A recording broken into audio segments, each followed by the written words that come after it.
Welcome to the Business Outlook Survey press conference call. My name is Catherine Dibbling, Public Affairs Specialist with the Federal Reserve Bank of Philadelphia. And with me today is Mike Trebbing, Senior Economic Analyst. Today we will take questions from reporters about what our manufacturers had to say about business activity in October. Can you speak a little louder, please? Sure. We're going to be talking to reporters today about the Business Outlook Survey, our manufacturing survey, about what they had to say about business activity in October. First, Mike will give a brief summary. Mike? Thanks, Kathy. Our monthly survey of regional manufacturers suggests that conditions were slightly improved this month.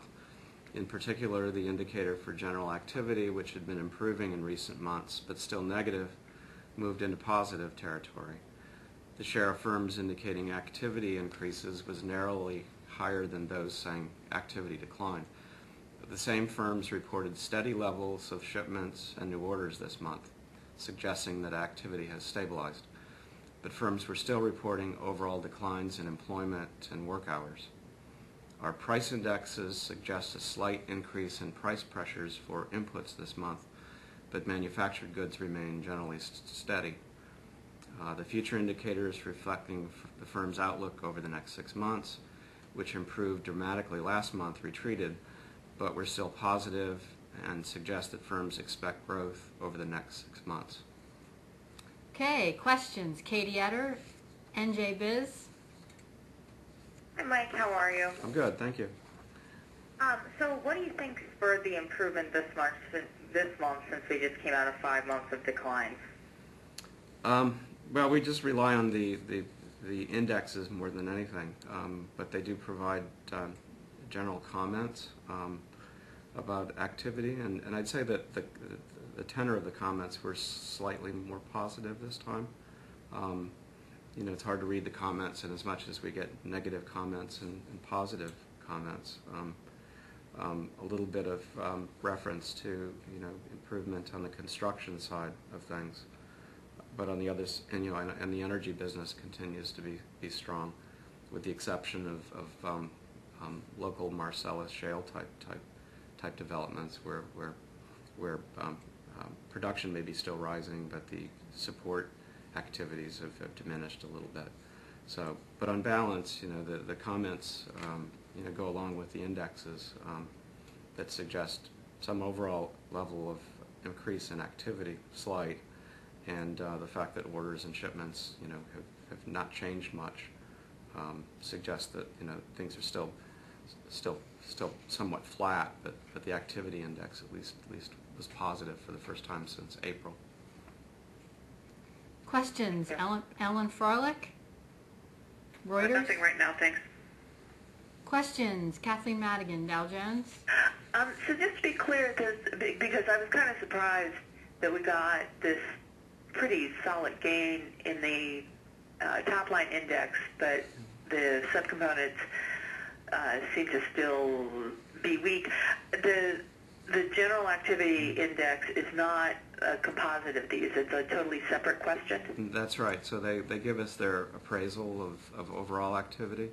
For example, the shipments number did improve rather dramatically. From a very negative 21.2 to just slightly negative this time, and the number of firms that were reporting increases, for example, in shipments, rose from 16% to 30%. Okay.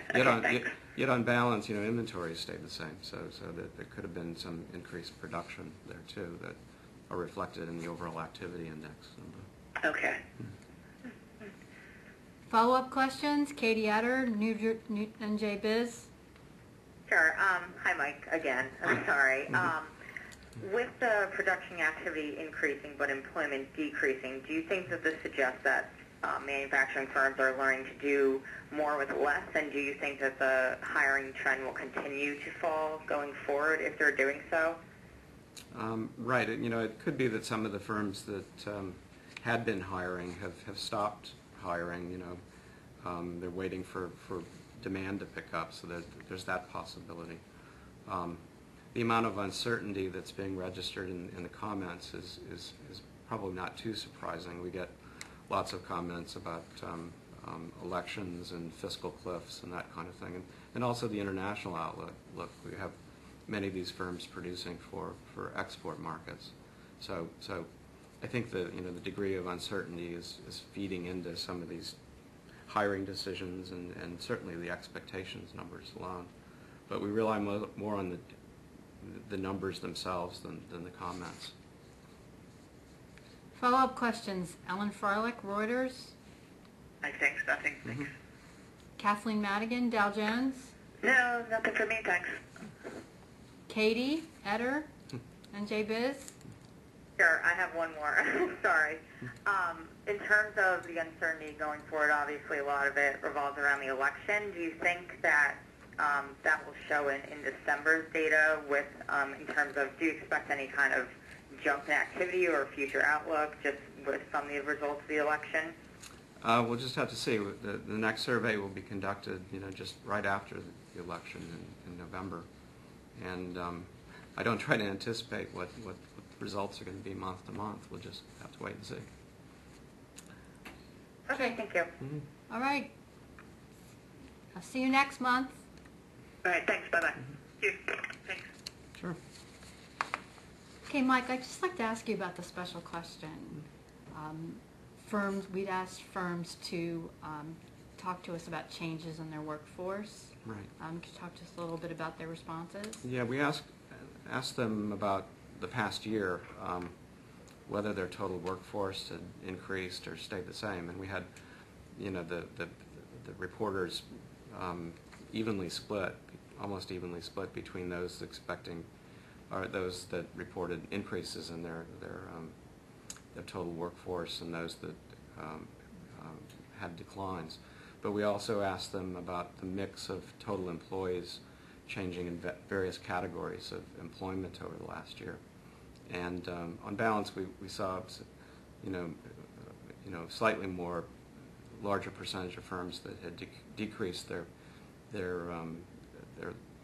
full-time workforce, and we had a pickup in some of the flexible work categories like part-time work and in particular temporary or agency workers. So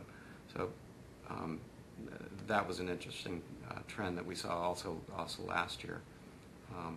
Last year when we asked the same question, we had a little bit of a different situation in as much as we saw more firms had actually increased their employment. This year it was pretty evenly divided.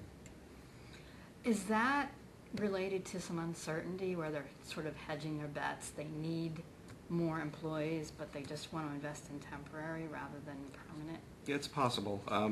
We didn't ask them to explain. We just asked them to provide indicators of the changes in mix, over time. So it's a question that we've asked in the past, and it is suggestive of uncertainty about demand, perhaps, or the cost of full-time versus part-time or temporary agency help. But the changes weren't dramatic, yet we saw those slight changes in mix between those categories. Okay, thank you very much, Mike. You've just been watching October's Business Outlook Survey press conference call. My name is Catherine Dibbling, Public Affairs Specialist with the Federal Reserve Bank of Philadelphia, and with me today has been Mike Trebbing, Senior Economic Analyst. We'll be talking to you next month on Thursday, November 15th at 10 a.m.